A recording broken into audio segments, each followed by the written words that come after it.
नमस्कार दोस्तों, स्वागत है आप सभी का आपके अपने YouTube चैनल ग्रुप में।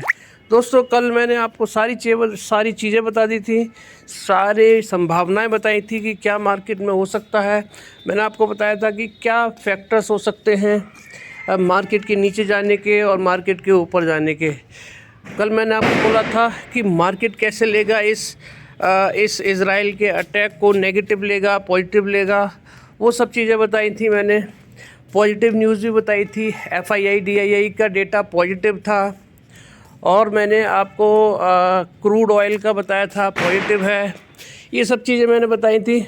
और मैंने आपको ये भी बताया था कि जो अमेरिका है, अमेरिका का पूरी तरह से दबाव है ईरान पर कि वो हमला न करे वापसी में, क्योंकि दोनों तरफ से एक एक हमले हो चुके हैं। तो अब इस युद्ध को यहीं समाप्त कर दिया जाए। बड़ी चेतावनी थी अमेरिका की तरफ से। अमेरिका का पूरा समर्थन था इज़राइल के साथ में, और उसने खुलकर बोल दिया था कि वो इज़राइल के साथ है और वो उसकी रक्षा करेगा। तो ये बड़े फैक्टर्स रहे जिसकी वजह से मार्केट ने इस चीज़ को पॉजिटिव लिया। और मार्केट वैसे भी ओवरसोल्ड पोजीशन में था, ओवरसोल्ड चल रहा था पूरी तरह से। और इसके बाद में मैंने ICICI का रिज़ल्ट भी बताया था। ये सारे बड़े फैक्टर्स हैं जिनकी वजह से मार्केट ने आज वापसी की और एक अच्छी खासी तेज़ी आपको देखने को मिली। मैंने आपको ये भी बोला था कि मार्केट निफ्टी आज 24,500 तक भी जाता हुआ दिखाई दे सकता है। वही एग्जैक्टली होता हुआ दिखाई दिया। 24,492 तक निफ्टी ने आज हाई लगाया, और उसके बाद में प्रॉफिट बुकिंग भी आई। प्रॉफिट बुकिंग के लिए भी मैंने आपको बोला था कि बॉन्ड मार्केट तेज़ है, तो इसी वजह से क्या हो सकता है, मार्केट में सेल ऑन राइज भी हो सकता है। तो ये सब चीज़ें मैंने आपके साथ में डिस्कस की थी, और एग्जैक्टली वही मार्केट में आज होता हुआ देखने को मिला। अब सवाल उठता है कि आज की जो तेज़ी है, क्या ये तेज़ी सस्टेन होने वाली है, या फिर ये एक ट्रैप था, या फिर ये सिर्फ एक शॉर्ट कवरिंग थी। वो सारी चीज़ें हम इस वीडियो के ज़रिए आपके साथ में शेयर करेंगे, डिस्कस करेंगे, पूरा एनालिसिस करेंगे। तो वीडियो में अंत तक बने रहिएगा, क्योंकि FII DII का अगर हम डेटा देखेंगे तो उससे हमें सभी पता चल जाएगा कि ये ट्रैप था या ये रियल तेज़ी थी। और FII DII का मैंने डेटा देखा था, तो उससे मुझे लग नहीं रहा है कि ये एक तेज़ी थी, ये मुझे ट्रैप ही नज़र आ रहा था। तो इसीलिए वीडियो को शुरू करते हैं और अंत तक बने रहिएगा।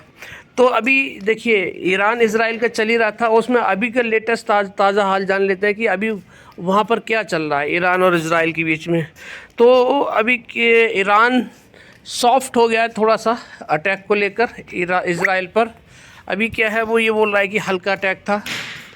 तो और कुछ ऐसी बातें भी चल रही हैं। उसने बोला है, कुछ बयान ऐसे आए हैं कि वो अगर गाज़ा पर युद्ध विराम कर देता है तो वो रिटेलिएट नहीं करेगा, इज़राइल पर अटैक नहीं करेगा। इस तरह की भी न्यूज़ आ रही हैं। और लेकिन अभी तो ताज़ा न्यूज़ में क्या चल रहा है आप देख सकते हैं यहाँ पर कि Israel Iran playing dangerous game that will be impossible to contain. यानी कि जो इनके बीच में जो रस्साकसी चल रही है, युद्ध चल रहा है, वो एक बहुत भयंकर रूप ले सकता है। ये अभी मीडिया खबरों के सूत्रों के हवाले से खबर चल रही है। तो इसको युद्ध को रोका जाना चाहिए। वहीं पे आप देखेंगे कि दूसरी तो बातें ये भी चल रही हैं कि ईरान किस तरह से रिस्पॉन्ड करेगा इज़राइल को, जो इज़राइल ने ईरान पे अटैक किया है। तो ये सब चल रही है। ये बहुत सारे ईरानी लीडर्स जो होते हैं, जो हैं, वो उस पर अपने प्रतिक्रिया दे रहे हैं। तो ये सब बातें अभी इंटरनेशनल मार्केट में चल रही हैं, इंटरनेशनली ग्लोबली ये सब सुनने को मिल रही हैं।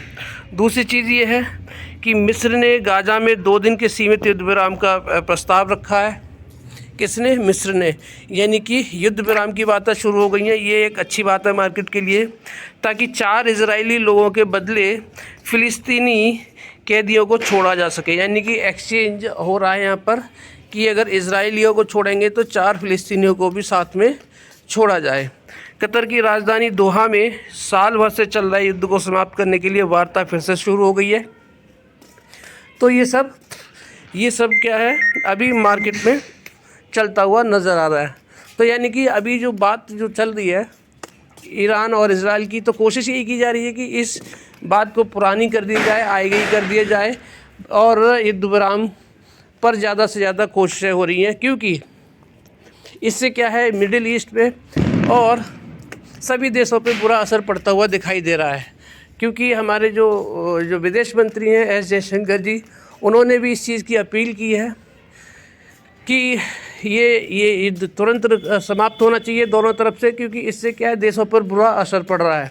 पहले रूस और यूक्रेन का हुआ, और उसके बाद में अभी क्या है, ईरान और इजराइल का चल रहा है। तो इससे क्या है, बहुत ही ज़्यादा टेंशन बढ़ चुकी है। दोनों पक्षों को, इजराइल को और ईरान को संयम बरतना चाहिए और तुरंत इस युद्ध विराम को रोका जाना चाहिए। वहीं से भारत के लिए पॉजिटिव न्यूज़ ये भी आ रही है कि जो यूक्रेन के राष्ट्रपति हैं जेलेंस्की ने बोला है कि जो युद्ध है, जो रूस और यूक्रेन का युद्ध है, वो सिर्फ और सिर्फ कौन रुकवा सकता है, मोदी जी ही रुकवा सकते हैं। उन्होंने साफ साफ बोला, एक अंग्रेज़ी चैनल को इंटरव्यू देने में उन्होंने कहा है कि इजराइल की ये रूस और यूक्रेन का युद्ध रुकवा सकते हैं तो वो कौन है, मोदी जी ही रुकवा सकते हैं। और एक बैठक की जानी चाहिए दिल्ली में बैठक की जानी चाहिए, इसकी युद्ध रुकवाने की एक मीटिंग की जानी चाहिए, और वो सिर्फ क्या है, भारत में ही हो सकता है। भारत ही इस युद्ध को रुकवा सकता है। भारत 140 करोड़ देशवासियों का देश है, और वहाँ पर नरेंद्र मोदी जैसे नेता हैं जो 140 करोड़ देशवासियों के प्राइम मिनिस्टर हैं, और सबसे बड़ी अर्थव्यवस्था को वो मैनेज कर रहे हैं।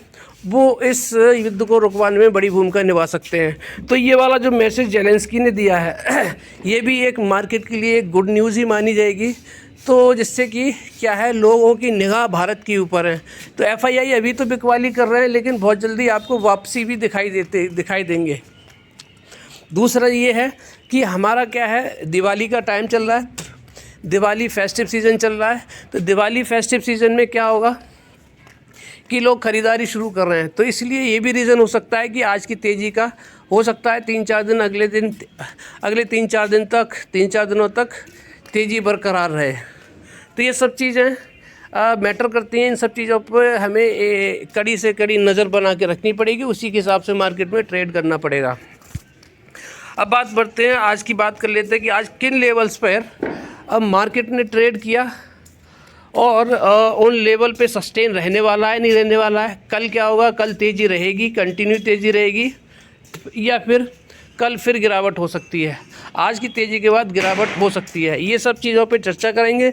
तो वीडियो को मैं बोल रहा हूँ, स्किप मत कीजिएगा, पूरी सुनिएगा, क्योंकि इस वीडियो के ज़रिए आपको पूरा ग्लोबली और डोमेस्टिक सारा कुछ पता चल जाएगा। तो आपको इस वीडियो के बाद में किसी भी दूसरी वीडियो को देखने की ज़रूरत नहीं है, क्योंकि स्ट्रेच वीडियो होता है, लंबी वीडियो होती है, तो इसमें मैं सब कुछ कवर कर लेता हूँ।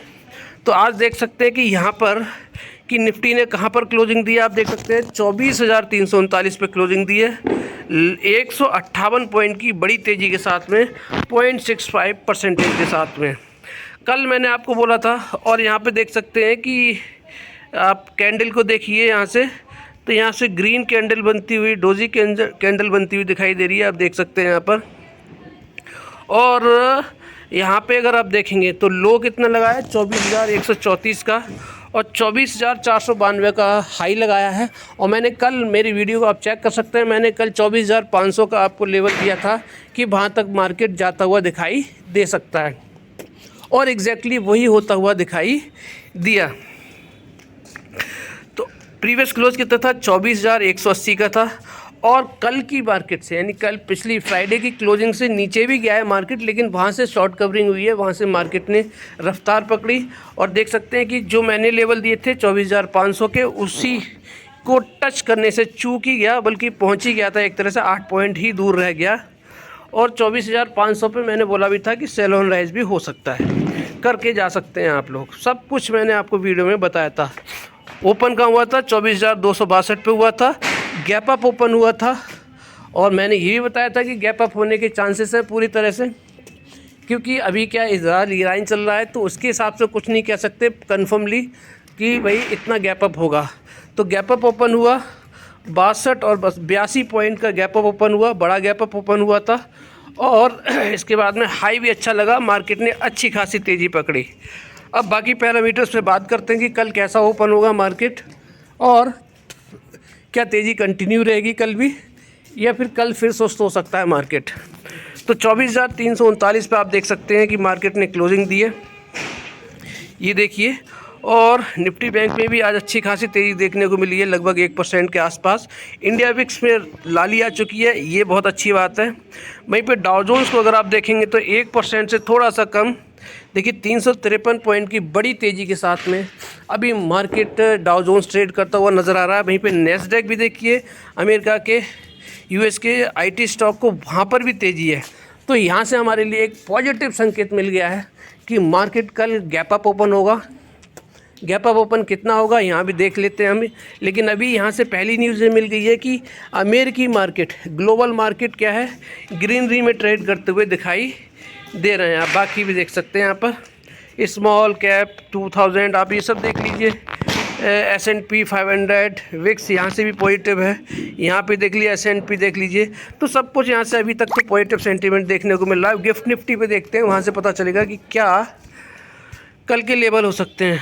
तो जो क्लोजिंग दी है निफ्टी फ्यूचर्स ने वो 24,500 की दी है, ये अच्छी बात है। 24,500 के ऊपर क्लोजिंग दी है। वहीं पे गिफ्ट निफ्टी अभी कहाँ चल रहा है, 24,405 के ऊपर चल रहा है, यानी कि 73 पॉइंट की तेज़ी से चल रहा है। और यहाँ पर कितना है, 24,339, यानी कि कितना गैप होगा यहाँ से देख सकते हैं हम कि 40, यानी कि 40 पॉइंट ये हो गए। 40 और 5 45, 46 पॉइंट की यहाँ पर तेज़ी दिखाई दे रही है निफ्टी इंडेक्स और गिफ्ट निफ्टी में देखा जाए तो इतना गैप है 46 पॉइंट का, यहाँ पर साफ साफ गैप दिखाई दे रहा है। तो कल फ्लैट टू पॉजिटिव हमारे मार्केट ओपन हो सकता है, गिफ्ट हमारा निफ्टी। तो यहाँ से क्लियर आपको दिखाई दे रहा है कि मार्केट नेगेटिव तो ओपन नहीं होना चाहिए, flat to positive market open होना चाहिए 30 से 40 पॉइंट का। अब यहाँ पर देखते हैं कि बाकी पैरामीटर्स, अभी पूरी तरह से नहीं कह सकते, अभी बाकी पैरामीटर्स भी देखेंगे, इसको कंफर्म करेंगे कि क्या ऐसा होने वाला है। तो कंफर्मेशन कहाँ से मिलेगी, तो गोल्ड देखेंगे, गोल्ड में कोई भी बड़ी तेज़ी नहीं है, कॉपर मेटल में तेज़ी है, सिल्वर में तेज़ी है, क्रूड ऑयल लगातार देखिए गिरता हुआ नज़र आ रहा है और 77 के आसपास, 78 के आसपास पहुंच गया था क्रूड ऑयल, अब 67 पे आ गया है। तो इस वाली न्यूज़ से ये जो आप देख रहे हैं क्रूड ऑयल, ब्रेंट ऑयल और नेचुरल गैस में जो तेज़ी दिखाई दे रही है, गिरावट दिखाई दे रही है, बड़ी गिरावट दिखाई दे रही है, 5% की आप देख सकते हैं गिरावट दिखाई दे रही है। इससे साफ ये पता चल रहा है कि ग्लोबल टेंशन कम हुई है, यानी कि ग्लोबल टेंशन कम हुई है। जैसे जैसे आपने देखा होगा, नोट किया होगा कि जब युद्ध चल रहा था तो क्रूड ऑयल वगैरह तेल पे ख़तरा चल रहा था, यानी कि ऑयल रिफाइनरीज पे ख़तरा चल रहा था, तो वो अब तो रेट इसका ऊपर हो रहा था, रेट इसका तेज़ी आ रही थी किसमें, क्रूड ऑयल वगैरह में। अभी क्या है, इसमें गिरावट आ रही है, यानी कि डिमांड कम हो रही है। यानी कि डिमांड कम क्यों हो रही है, कि कोई भी ख़तरा नहीं है, यानी कि चीज़ें ईज़ होती जा रही हैं। तो इसीलिए यहाँ से भी पॉजिटिव संकेत हमें देखने को मिल रहा है कल की मार्केट के लिए। अब बात करते हैं डॉलर की। तो डॉलर देखिए, डॉलर भी यहाँ पे सुस्त पड़ता हुआ दिखाई दे रहा है, यानी कि कल 84.134 पर कल हमने देखा था कि डॉलर ट्रेड कर रहा था, और अभी वहाँ से क्या है आप देखेंगे तो गिरता हुआ दिखाई दे रहा है डॉलर। तो यानी कि हमारी इंडियन करेंसी मजबूत हो रही है, तो यहाँ से भी अच्छा संकेत है हमारा। अब क्रिप्टो करेंसी को देख लेते हैं। तो क्रिप्टो करेंसी में भी बढ़िया तेज़ी देखने को मिल रही है, यहाँ से भी हमारे लिए अच्छा संकेत है। ये देखिए बिटकॉइन देख लीजिए, इथेरियम देख लीजिए, ज़्यादातर क्रिप्टो करेंसी क्या है ग्रीन में ट्रेड करती हुई नज़र आ रही है, 7% 2%, ये सब देखिए तेज़ी देखने को यहाँ पर मिल रही है। तो यहाँ से भी हमारे लिए पॉजिटिव संकेत मिल रही है। तो अभी तक जितने भी हमारे लिए जो सेंटीमेंट मिले हैं वो पॉजिटिव सेंटीमेंट मिले हैं हमारी मार्केट के लिए कल के लिए। अब देख लेते हैं कि बॉन्ड यील्ड क्या कह रहा है। तो बॉन्ड यील्ड में आप देख लीजिए, बॉन्ड यील्ड से नेगेटिव न्यूज़ देखने को मिल रही है। बॉन्ड यील्ड में तेज़ी है 10 ईयर, 30 ईयर, 2 ईयर, यानी यूएस के तीनों बॉन्ड यील्ड्स में क्या है तेज़ी देखने को मिल रही है। वहीं पे इंडियन बॉन्ड यील्ड को देखेंगे तो यहाँ पर क्या है 10 ईयर, 2 ईयर देख लीजिए, तो 2% और 1.5% की तेज़ी देखने को मिली है। तो यहाँ से नेगेटिव देखने को मिल रहा है। नेगेटिव क्या है कि मार्केट ऊपर जाएगा, ऊपर जाने के बाद में सेल ऑन राइज आ जाएगा। यानी जैसे आज हुआ था 492 का हाई लगाया था, 492 का 24,492 का हाई लगाया और ऊपर टिक नहीं पाया, 339 पे क्लोजिंग दी है। यानी कि कल भी ऐसा ही देखने को मिल सकता है हमें। कल हो सकता है कि हम लोग 25,000 के दर्शन कर लें। 25,000 के दर्शन करने के बाद में मार्केट में सेल ऑन राइज आ जाए, बिकवाली आ जाए, यानी कि ऊपर के लेवल से प्रॉफिट बुकिंग आ जाए। तो ये क्लियर स्पष्ट हो गया है यहाँ पर। और थोड़ा सा देख लेते हैं आगे, कंफर्मेशन कर लेते हैं डॉलर इंडेक्स से और FII DIE की डेटा से। तो देखिए डॉलर इंडेक्स से भी देख रहा है तो डॉलर भी यहाँ पे देखिए 104 की तरफ जाता हुआ दिखाई दे रहा है। पहले 105 की तरफ बढ़ता हुआ दिखाई दे रहा है, तब 104 की तरफ जाता हुआ दिखाई दे रहा है। यानी कि डॉलर इंडेक्स में भी गिरावट देखने को मिल रही है। तो ये भी एक पॉजिटिव संकेत है कल की हमारी मार्केट के लिए। अब बात करते हैं FII DIE। यो हो यहाँ देखेंगे, देखिए यहाँ देखिए, यहाँ से पूरा सेंटीमेंट नज़र आ रहा है। यहाँ पर नेगेटिव दिखाई दे रहा है पूरा। DIE देखिए कितना 1400 करोड़, वो जैसे ख़रीदारी कर रहे हैं डेली, आज भी उन्होंने ख़रीदारी करी है, लेकिन आज उन्होंने कम ख़रीदारी करी है, 1400 करोड़ की ख़रीदारी की है। और वहीं पे FII भी क्या है, बड़ी ख़रीदारी करके गए जितनी वो डेली ख़रीदारी कर रहे थे। लेकिन यहाँ पे तो गेम दिखाई दे रहा है, मुझे तो ट्रैप नज़र आ रहा है यहाँ पर मार्केट में। क्योंकि देखिए DII सिर्फ 1400 करोड़ की और FII 3200 करोड़ की, यानी ये कितना हो गया, 1400 और 1400 2800 और 4 3200, यानी कि 1828 करोड़ की, 1828 करोड़ की क्या हो रही है, बिकवाली नज़र आ रही है। दोनों का हम नेट निकाल देते, तो 1828 करोड़ की नेट बिकवाली कर नज़र आ रही है। तो फिर मार्केट में आज तेज़ी कहाँ से आई, यानी कि दोनों का नेट निकल के आ रहा है। फिर ये जो तेज़ी देखने को मिली है ये कहाँ से देखने को मिली है, क्योंकि FII DIE तो बिकवाली करके गए और दोनों का एवरेज, दोनों का नेट निकालने तो भी नेगेटिव आ रहा है। तो मार्केट फिर भागा क्यों, अब ये बड़ा सवाल है। ये ट्रैप भी हो सकता है, इसीलिए मैंने आपको कल ये भी बात बोली थी कि पहले मार्केट को लेवल पता कर लीजिए, कहाँ पर टिक रहा है, सपोर्ट कहाँ ले रहा है और रेजिस्टेंस कहाँ ले रहा है। तो इसीलिए अभी भी मैं बोलूँगा, अभी भी मैंने बोला था कि जल्दबाजी ना करें, तो अभी भी जल्दबाजी ना करने की सलाह मैं आपको दे रहा हूँ। मानना ना मानना आपका काम है, क्योंकि यहाँ पर देखिए डेटा तो नेगेटिव आ रहा है। आज ऊपर जाने का मैंने आपको रीज़न बताया था FII DIE, क्योंकि FII और DII का डेटा पॉजिटिव आ रहा था, बाइंग निकल के आ रही थी।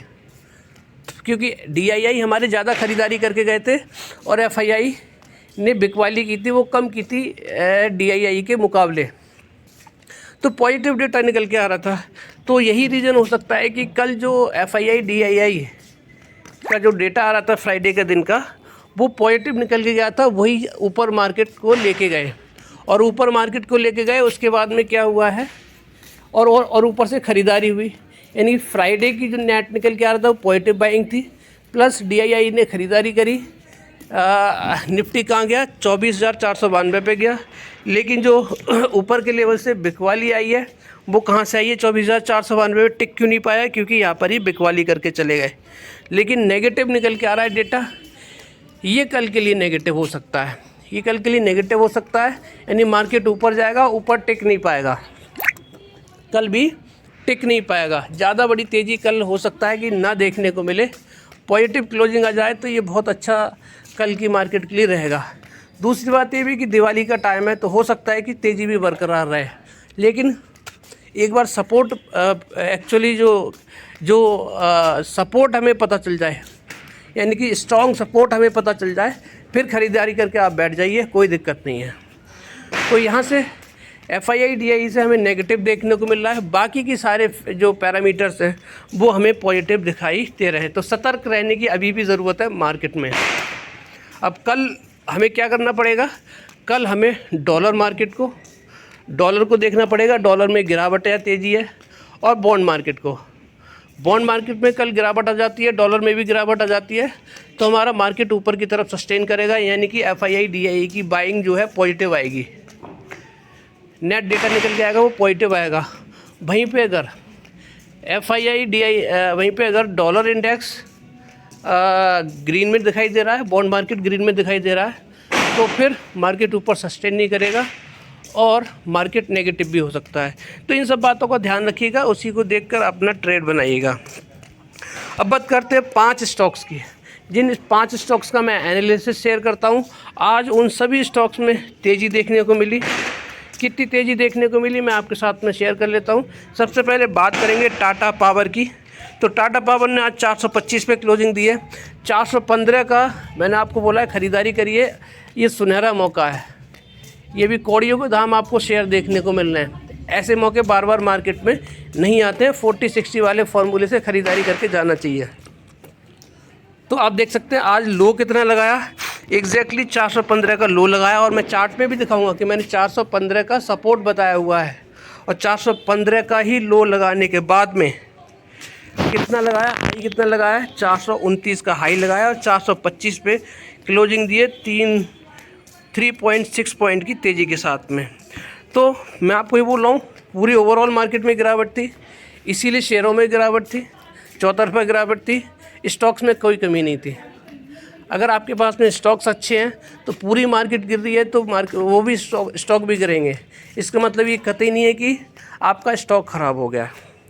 तो इसीलिए टाटा पावर फ्यूचर है दोस्तों एस पावर सेक्टर में, इसीलिए मैं आपको बोल रहा हूँ कि ये स्टॉक बहुत अच्छा है। मल्टीबैगर रिटर्न बना के दिए हैं अभी तक, और आगे भी आने वाले टाइम में मल्टीबैगर रिटर्न बना के देंगे। तो आप देख सकते हैं कि 494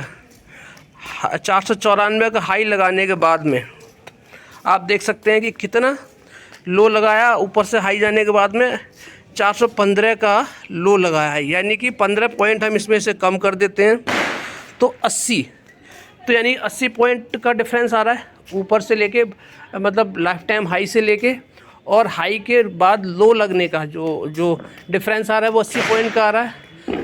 तो इसका टारगेट कितना होना चाहिए, 80 पॉइंट इसमें जोड़ लीजिए लाइफ टाइम हाई में। तो जब भी ये 494 का हाई तोड़ेगा, 495 का हाई तोड़ेगा, उसमें 80 पॉइंट आप जोड़ लीजिए और कितना टारगेट हो जाएगा, यानी कि 570 का टारगेट इसमें भी बनता हुआ नज़र दिखाई दे रहा है टाटा पावर में। टाटा पावर का टारगेट कितना दिखाई दे रहा है मेरे हिसाब से 570 का टारगेट के लिए दोस्तों आप पोजीशन बना के जा सकते हैं। 40-60 वाले फार्मूले से बड़े रिटर्न आपको देता हुआ नज़र आएगा। आप देख सकते हैं कि 415, ये मैंने पहले से ही देखिए बना के रखा हुआ है यहाँ पे आपके लिए चार्ट, और इसमें देख लीजिए कितना है, 415 का मैंने सपोर्ट बनाया हुआ है। ये आपको दिखाता हूँ मैं, ये देखिए 415 का मैंने आपको सपोर्ट बना के रखा है। तो 415 से एग्जैक्टली वापस होता हुआ स्टॉक दिखाई दिया। अभी भी मौका है इस स्टॉक को ख़रीदने का, ज़्यादा ऊपर नहीं गया है तो ख़रीदारी करके जा सकते हैं हम। बड़े रिटर्न हमें ज़रूर देखने को मिलेंगे इस स्टॉक में। अब बात करते हैं अगला स्टॉक मिश्र धातु निगम लिमिटेड की, मिधानी की। कौड़ियों के दाम मिल रहा है दोस्तों ये वाला स्टॉक 325 पे ट्रेड कर रहा है और 312 का लो लगाया है, 328 का हाई भी लगाया है, और लाइफ टाइम हाई देख लीजिए कितना है, 547 का हाई लगाया है। अगर इसका रिज़ल्ट दोस्तों अच्छा आ जाता है तो इस स्टॉक में आपको बहुत बड़ी तेज़ी देखने को मिलेगी, एक बहुत बड़ी रैली देखने को मिलेगी मिश्र धातु निगम लिमिटेड में। तो ये जितनी भी गिरावट हुई है ये मार्केट की वजह से गिरावट हुई है और कोई दूसरा रीज़न नहीं है, और मार्केट की वजह से बड़ी गिरावट हुआ, बड़ा करेक्शन हुआ स्टॉक्स में। तो इसीलिए ये मौके हैं, इसीलिए मैं आपको बोलता हूँ हर बार कि 40-60 वाले फार्मूले से आप इन्वेस्ट करिए, जिससे कि अगर आपने ख़रीदा है और मार्केट में करेक्शन आ जाता है तो बड़े करेक्शन में आप 60% फंड जो बचा हुआ है आपका, उससे आप क्या करिए, एवरेज कर लीजिए। तो ये गोल्डन अपॉर्चुनिटी थी जिन्होंने भी इस फार्मूले को से 40-60 वाले फार्मूले से बाइंग की होगी, और जिन्होंने एवरेज कर लिया होगा और नहीं किया है तो अब कर लें, बड़े रिटर्न आपको देखने को मिलेंगे। अब मिश्र धातु निगम लिमिटेड में देख लीजिए, जो इसका लास्ट सपोर्ट देखने को मिल रहा है, स्ट्रॉन्ग सपोर्ट, वो 305 का है। मैंने आपको बता दिया है 312 तक ऑलरेडी आ चुका है। जैसे ही 305 पे आए आप एक बड़ी ख़रीदारी करके यहाँ से जा सकते हैं बड़े रिटर्न्स के लिए। तो स्टॉक बहुत शानदार है, इसीलिए ख़रीदारी करके जाना चाहिए 40-60 वाले फार्मूले से। अब बात करते हैं IRFC की। मैंने अभी तक 2 स्टॉक बताए हैं, दोनों स्टॉक में आपको तेज़ी देखने को मिली है। तीसरे स्टॉक पर जाते हैं IRFC। चीख के मैं आपको बोल रहा हूँ हर वीडियो में कि दोस्तों ख़रीदारी कर लीजिए 140 से 150 का जो लेवल है वहीं से स्टॉक में तेज़ी आती है। और प्रीवियस क्लोज कितना था 134.43 का, और 134 का लो लगाया और 145 का आज हाई भी लगा दिया है। ओपन हुआ था 134.43 पे, यानी कि जहाँ पे क्लोजिंग थी प्रीवियस वहीं से ओपनिंग हुई है। और आज एक बड़ी तेज़ी आपको इस स्टॉक में देखने को मिली है, यानी कि लगभग 6.25% की 9 पॉइंट की तेज़ी देखने को मिली है यहाँ पर। तो यानी कि रेंज में आ चुका है, बाइंग रेंज में आ चुका है। 140 से 150 की रेंज में आप देख सकते हैं ये वाला जो लेवल था, जब इसमें पिछली बार जो तेज़ी आई थी वो इन्हीं लेवल से तेज़ी आई थी। ये जो कंसोलिडेशन था बहुत लंबा कंसोलिडेशन चला था, ये था कंसोलिडेशन 140 से लेके 150 के बीच में, और आज इसमें बड़ी तेज़ी आने के बाद में इसी रेंज में आ चुका है 140 से 150 के बीच में। तो 140 के आसपास दिखाई दे, 138 से 140 के पास में बिंदास होकर ख़रीदारी करके जाइए 40-60 वाले फार्मूले से। जैसे ही 450 का ये लेवल तोड़ेगा एक बड़ी तेज़ी फिर से इस स्टॉक में देखने को मिलेगी। अब जो लोग बोल रहे थे कि इसमें IRFC में कमीशन पे ये कंपनी काम करती है, कंपनी 35 पैसे का कमीशन मिलता है, तो आज इसमें अगर 35 पैसे का कमीशन मिलता है IRFC में, तो 9 पॉइंट की बड़ी तेज़ी कैसे, 7.25 पॉइंट की 7 पॉइंट की तेज़ी कैसे देखने को मिल गई इस स्टॉक में। तो सब ये बेवकूफ़ बनाने वाली बात है। अपने स्टॉक पे भरोसा रखिए। पहले तो ये जान लीजिए कि ये स्टॉक क्या है। पूरे रेलवे को फंड सप्लाई करता है। एक पहिया भी अगर ट्रेन का बनेगा तो उसके लिए पैसा कौन देगा? IRFC देगा। इसीलिए बोल रहा हूँ इसका फ्यूचर बहुत अच्छा है दोस्तों। आज गिरा हुआ है तो मौका मिल रहा है, ख़रीदारी करके बैठ जाइए लंबे नज़रिए से, बड़े रिटर्न देखने को मिलेंगे आपको। छोटी छोटी ख़रीदारी बिकवाली करने से अच्छा आप शांति से ख़रीदारी करके बैठ जाइए। ये स्टॉक ऐसे हैं रेलवे के जो आपको बैठे रहेंगे, पड़े रहेंगे एक ही लेवल पे, लेकिन जब तेज़ी आती है तो पूरे साल भर का, 2 साल का, 1 महीने में रिटर्न बना के दे देते हैं, 1 दिन में रिटर्न बना के दे देते हैं, 15 दिन में रिटर्न बना के दे देते हैं। तो इसीलिए जब तक नरेंद्र मोदी सरकार में है चिंता करने की कोई बात ही नहीं है शेयर मार्केट में, ये बात आप जान लीजिए। तो स्टॉक अच्छा है, 40-60 वाले फार्मूले से ख़रीदारी कर लीजिए। ये मेरे ख्याल से आखिरी मौका है गिरावट का, तो इसीलिए क्या है, ख़रीदारी करके बैठ जाइए और लंबे नज़रिए से ख़रीदारी करके बैठिए, बड़े आपको रिटर्न इस स्टॉक में देखने को मिलेंगे। अब बात करते हैं RBL बैंक की। RBL बैंक में भी आज बड़ी तेज़ी देखने को मिली है, 3.25% की आप देख सकते हैं। 170 का हाई भी लगाया आप देख सकते हैं, यानी कि 170 का हाई लगाया है। प्रीवियस क्लोज 161 का था और ओपन हुआ था 162 पे, लो भी 161.30 का लगाया है, यानी कि ये अब फिर से क्या है, बाइंग रेंज में आ चुका है। 149 का मैंने आपको बताया था, देखिए आप मेरी वीडियो में अगर आप देखेंगे मेरा चार्ट मेरा सेम वही है। 145 से लेके 149 तक मैंने बोला था इस स्टॉक में ख़रीदारी करके बैठ जाइए। और इसका मैंने आपको वो भी बताया था RSI देखिए कितना है। ये सब RSI क्या है, बिल्कुल लो पे पहुंच गया है। ये ओवरसोल्ड सिचुएशन है, ओवरसोल्ड कंडीशन में अभी ओवरसोल्ड हो चुके हैं, हाईली ओवरसोल्ड हो चुके हैं। तो ख़रीदारी करके बैठ जाना चाहिए इस स्टॉक में, बड़े रिटर्न बना के देके जाएंगे ये स्टॉक। और हड़बड़ी मत करिए शेयर मार्केट में, मार्केट नीचे जा रहा है कोई बात नहीं, मार्केट ऊपर जाने के लिए होता है, मार्केट हमेशा ऊपर जाता है। तो पिछला इतिहास उठा के देख लीजिए। तो RBL बैंक बहुत ही अच्छे लेवल पे मिल रहा है और 100 इसने लो कितना लगाया देख लेते, 158 का वीक 52 लो लगाया है।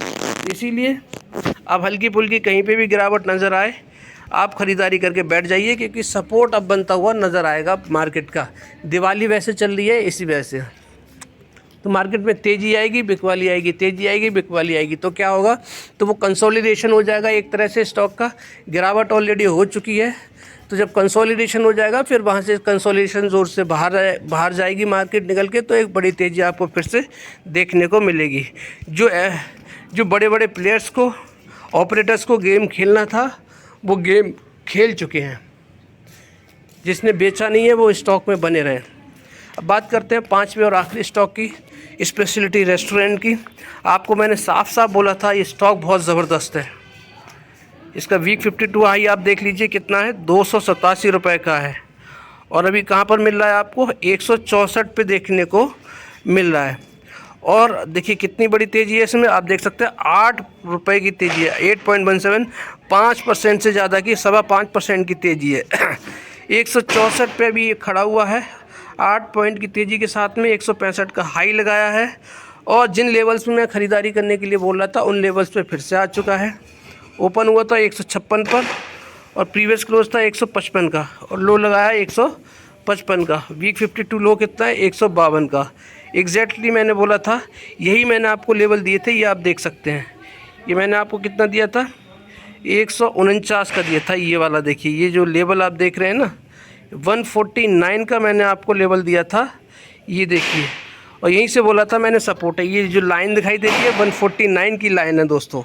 तो और यहीं से एग्जैक्टली ये क्या हुआ है, इसने वापसी की है और 152 का लो लगाने के बाद अब स्टॉक कहाँ आ गया, 164 पे आ चुका है।